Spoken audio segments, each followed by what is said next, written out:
in the next section of this tract, which is when God is all in all.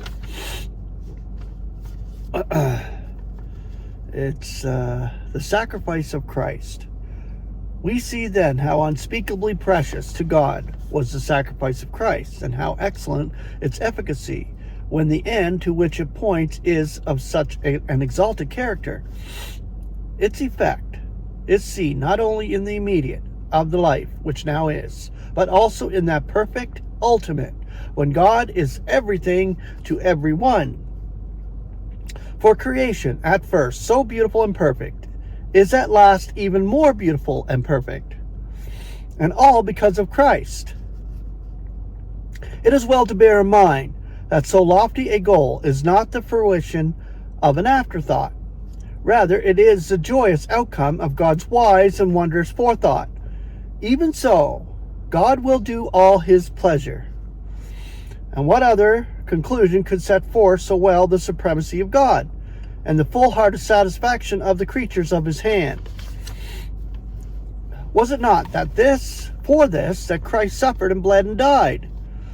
And as the corn of wheat which falls into the earth and dying brings forth much fruit, so the victor of Golgotha in the plenitude of regal grace will present much fruit to God the Father. But so rich a harvest is cumulative. There is first the exultant gathering of those whose citizenship belongs to the heavens, which is the body of Christ. These transfigured in conformity to the exalted Christ are exponents of God's grace in the celestial realms, in the future eons to come. Below, in terrestrial habitations, are those on the new earth. But all above and below rejoice in God, enjoyers of his grace. They live, move, and have their being in him. For at long last all are reconciled to God. God's rare design is now in perfect completion. For there has come to all a gladsome peace and satisfaction. Buoyant life and immortality have become the experience of all. The glory will be wholeheartedly ascribed to God, and as truly attained in the Son of his love.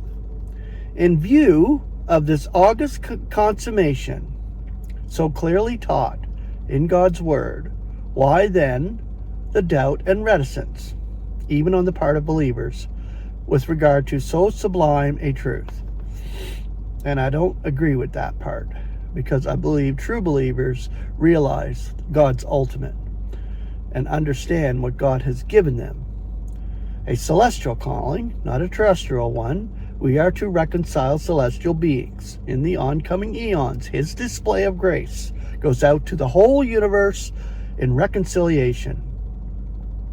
Why are they not able to believe that God's purpose is of so ideal a character?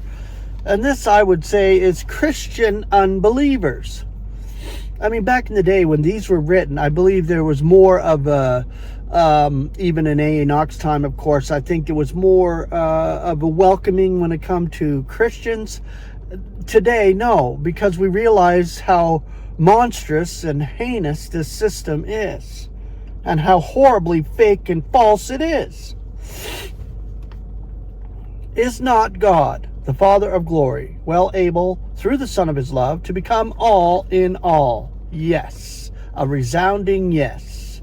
Disbelief that God's purpose is of such a lofty character can be led to an unworthy conception of the Father of glory.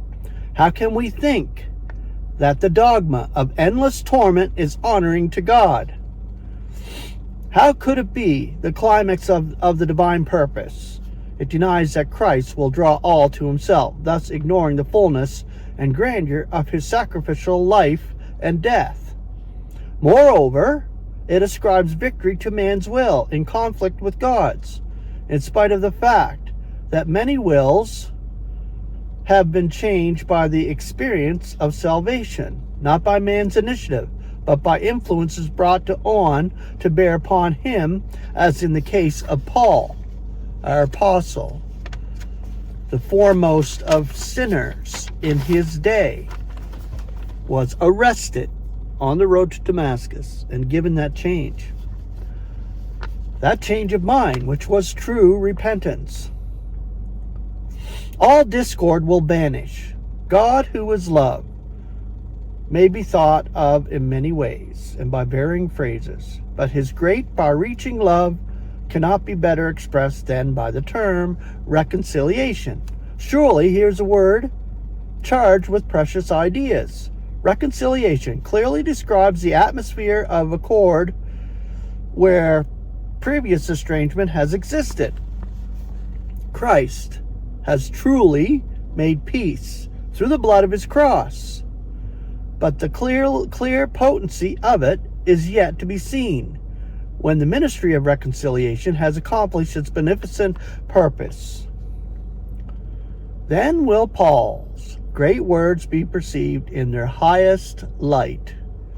We are beseeching, for Christ's sake, be conciliated to God. For the one not knowing sin, he becomes to be a sin offering for our sakes, that we may be becoming God's righteousness in him. 2 Corinthians 5:20-21.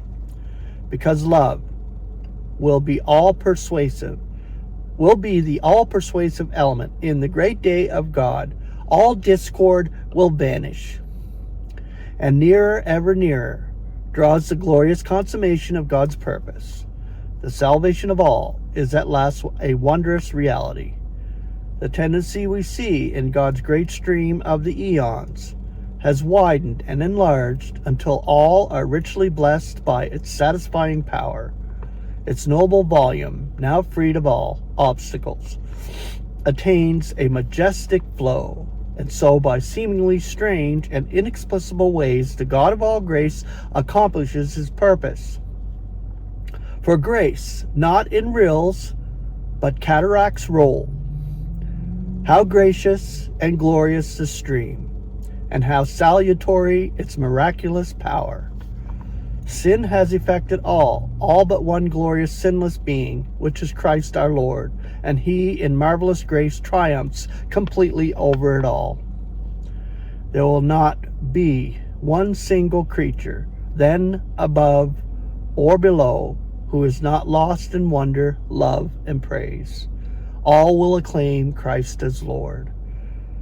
A scene truly to inspire and continuously impel to grateful thanks. Transcendent grace, indeed, in fullest flow.